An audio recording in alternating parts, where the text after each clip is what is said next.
नमस्कार बच्चों, बीए भाग प्रथम की भूगोल के ऑनलाइन कक्षा में आप सभी का स्वागत है। पूर्व के वीडियो में हमने चट्टान शैल टॉपिक के अंतर्गत आग्नेय शैलों का अध्ययन किया था। हमारे आज के वीडियो का विषय है अवसादी व कायांतित शैलें। सबसे पहले अवसादी या तल छटी शैल सेडिमेंट्री रॉक्स बोलते हैं। अनुमान लगाया जाता है कि धरातल का 75% भाग अवसादी शैलों से निर्मित है और 25% भाग आग्नेय व कायांतित शैलों में से निर्मित है, वहाँ पे पाई जाती हैं। तो भूपटल के क्षैतिज विस्तार में अवसादी शैलों का अधिक योग है। भूपटल के नीचे गहराई में अधिक सघन आग्नेय व कायांतित शैलों का विस्तार अधिक है। तो भूपृष्ठ के निर्माण में 95% जो योगदान है वो आग्नेय व कायांतित शैलों का है और केवल 5% ही अवसादी शैलों का है। हम समस्त भूपृष्ठ की बात करते हैं तो सेडिमेंट्री रॉक्स जो शब्द है वो सेडिमेंटम से बना है, जिसका अर्थ है नीचे बैठना। तो शैल पदार्थों के एकत्रित होकर परतों के रूप में जमा होने से ही अवसादी शैलों का निर्माण होता है। वार्सेस्टन ने कहा है कि sedimentary rocks as the sediment implies are the composed largely of fragments of older rocks and minerals that have been more or less thoroughly consolidated and arranged in a layer or strata। यानी स्तर के रूप में उनका जमाव होता है, एकत्रण होता है, दबाव पड़ता है, तो परत के रूप में ये पाए जाने वाली चट्टानें ही अवसादी चट्टानें कहलाती हैं। इनकी विशेषताओं की बात करें तो ये स्तरित होती हैं, अनेक प्रकार के छोटे व बड़े असंगठित कणों से निर्मित होने के कारण ये सरंध्री होती हैं। इनमें रवे नहीं पाए जाते, जीवावशेष पाए जाते हैं, कोमल होती हैं, इसलिए अपक्षय और अपर्दन भी अधिक होता है। अवसादी शैलें क्षैतिज परतों के रूप में कम पाई जाती हैं। इन शैलों पर तनाव, संपीड़न आदि अंतर्जात बलों का अधिक प्रभाव पड़ता है। इसमें सरलता से वलन और मोड़ पड़ जाते हैं। इन शैलों का लंबवत विस्तार की अपेक्षा क्षेत्रीय विस्तार अधिक होता है। इनकी संरचना में बहुत अधिक विभिन्नता पाई जाती है। अपर्दन के विभिन्न माध्यमों से इनका निर्माण होता है। वर्गीकरण की बात करें तो निर्माण में प्रयुक्त अवसादों के अनुसार ये होती हैं यांत्रिक क्रियाओं द्वारा निर्मित, शैल चूर्ण निर्मित शैलें, जैविक तत्वों से निर्मित शैलें और रासायनिक तत्वों से निर्मित शैलें। यानी उन पे कौन सी अपर्दनकारी और अपक्षयकारी शक्ति है लगी है, उस आधार पर साधन के अनुसार जलज शैल, वायुड शैल, हिमानी निर्मित शैल। जो शैल जल गति क्रिया के कारण बनती है, जल के द्वारा होने वाले अपक्षय से बन रही हैं, वह जलज शैल कहलाएंगी। जो वायु द्वारा होने पे हो रही हैं तो वायुड शैल, और जो हिमनद के प्रभाव से निर्मित होती है वह हिमानी निर्मित शैल कहलाती हैं। अब शैल चूर्ण का आकार कितना है, कितने मात्रा में कणों की संख्या है, उस आधार पर बालू का पत्थर, इसमें बालू रेत की प्रधानता होती है। इसके निर्माण में क्वार्ट्ज खनिज का प्रमुख योग रहता है। बालू का पत्थर सरंध्री होता है और इसमें सिलिका, कैल्शियम, लोहे के ऑक्साइड, चीका आदि संयोजक पदार्थ द्वारा ये सब जुड़े हुए रहते हैं। दूसरा है कॉन्ग्लोमरेट, इसमें चिकने व गोलाकार पत्थर के टुकड़े या कंकड़ होते हैं। इसे क्ले या चीका भी कहते हैं, चिपक जाती है।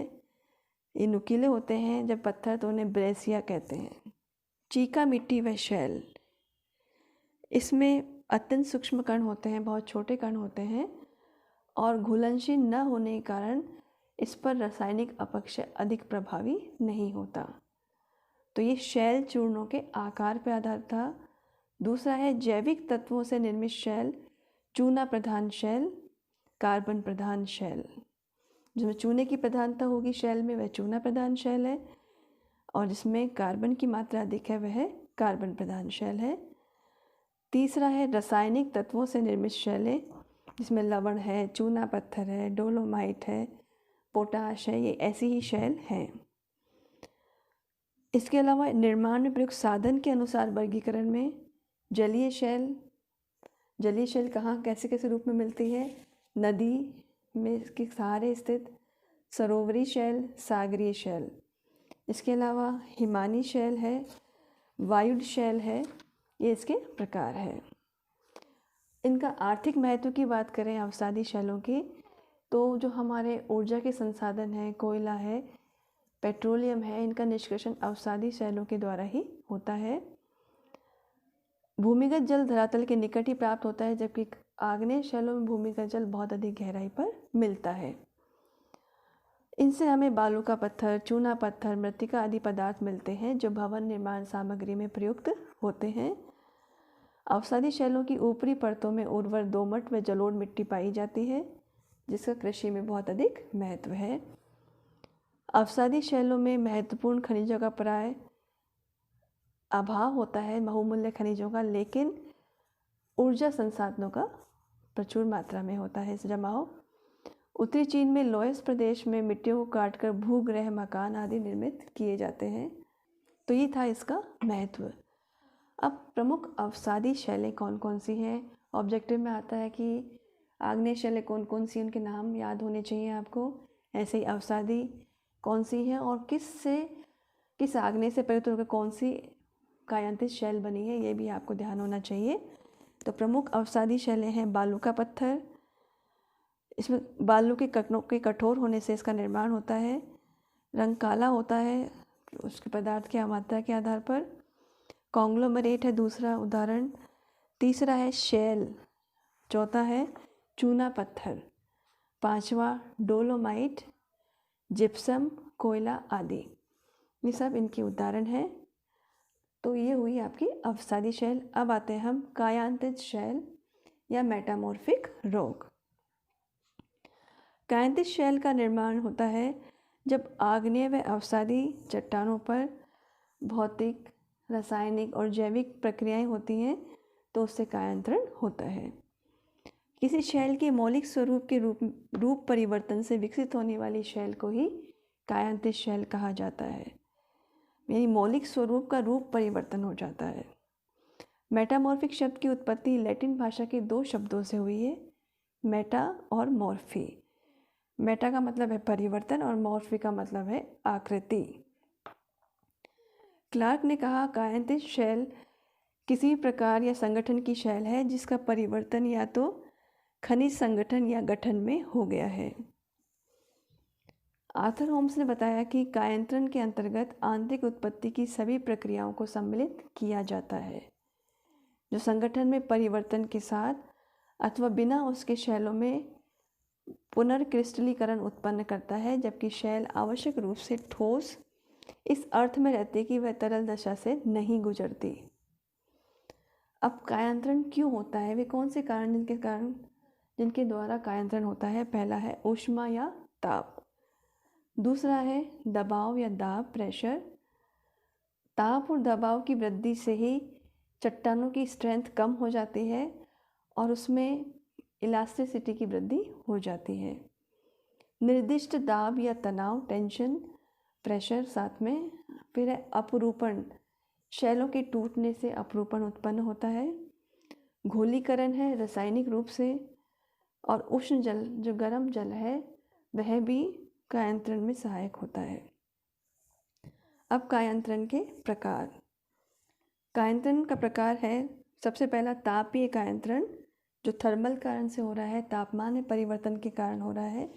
गत्यात्मक कायांतरण, जिसका कारण दबाव आदि सभी और अपवर्तनकारी शक्तियाँ, अपक्षयकारी शक्तियाँ हैं। जलीय कायांतरण, जल के प्रभाव से होने वाला कायांतरण। चौथा है ताप जलीय, यानी ताप का प्रभाव भी है और जल का प्रभाव भी है, तो ताप जलीय कायांतरण। फिर पांचवा है स्थिर कायांतरण, स्टैटिक फोर्सेस है वो लगती हैं जिसके कारण ये परिवर्तन आता है। कायांतरण के क्षेत्र के आधार पर वर्गीकरण में है प्रादेशिक कायांतरण, यानी बहुत बड़े क्षेत्र में, और दूसरा है स्पर्श, यानी जहाँ पर शक्ति कार्य कर रही है वहीं पर ही परिवर्तन होना। अब कायांतित शैलों का हम वर्गीकरण करें तो कायांतित शैलें कई तरह की होती हैं। किस चट्टान से बनी है उस पर डिपेंड करता है। जैसे कुछ अवसादी शैलें हैं, उनसे कौन सी कायांतित शैल बनी है उसका हम करें कि बालू का पत्थर से क्वार्टजाइट या सिस्ट, शैल से स्लेट, स्लेट से फाइलाइट, चूना पत्थर से संगमरमर, लिग्नाइट से, कोयले से बिटुमिनस और एंथ्रेसाइट। इसके अलावा कोयले से ग्रेफाइट और हीरा बनना, ये सब कायांतरण के उदाहरण हैं। कौन से के? अवसादी शैलों, जैसे आपको तालिका में दिख रहा है। आग्नेय शैलों से कौन सी कायांतित चट्टानें बन रही हैं? पहली ग्रेनाइट से नीस, ग्रेबो से ग्रेबोनीस, बेसाल्ट से सिस्ट, रायोलाइट से भी सिस्ट। तो ये कुछ प्रमुख कायांतित शैलें हैं। विशेषताओं की बात करें तो कायांतित शैल पूर्ववर्ती शैलों के कणों के गठन या बनावट तथा रासायनिक संगठन में परिवर्तन के कारण उत्पन्न होती है। कायांतरण के बाद मौलिक रूप से अधिक कठोर हो जाती हैं। कायांतरण के बाद मौलिक अवसादी शैलों के जीवाश्म नष्ट हो जाते हैं, अतः ये जीवाश्म रहित होती है। मोटे कणों वाली कायांतित शैलें अपूर्ण रूप से अभिपत्रित होती हैं। अनेक कायांतित शैलें हैं अपने संस्तर तलों के सहारे विदीर्ण हो जाती हैं, टूट जाती हैं, बिखर जाती हैं। कायांतित शैलें अप्रवेश्य होती हैं, यानी उसमें छिद्र नहीं होते। अधिकांश नीस कायांतित शैलों के कण दार क्वार्ट्ज तथा फेल्सपार की पट्टियाँ पाई जाती हैं। इन शैलों में बहुमूल्य धातुएं और खनिज पाए जाते हैं। कायांतरण द्वारा विशिष्ट भू आकृतियों का निर्माण होता है। और लास्ट है, कायांतित शैलों पर अनाच्छादन क्रिया का प्रभाव कम होता है क्योंकि बहुत अधिक कठोर होती हैं। तो आज आपने पढ़ा कि अवसादी और कायांतित चट्टानें क्या होती हैं, कायांतित चट्टानों का निर्माण किस तरह से होता है, हमारे लिए ये किस तरह से महत्वपूर्ण है।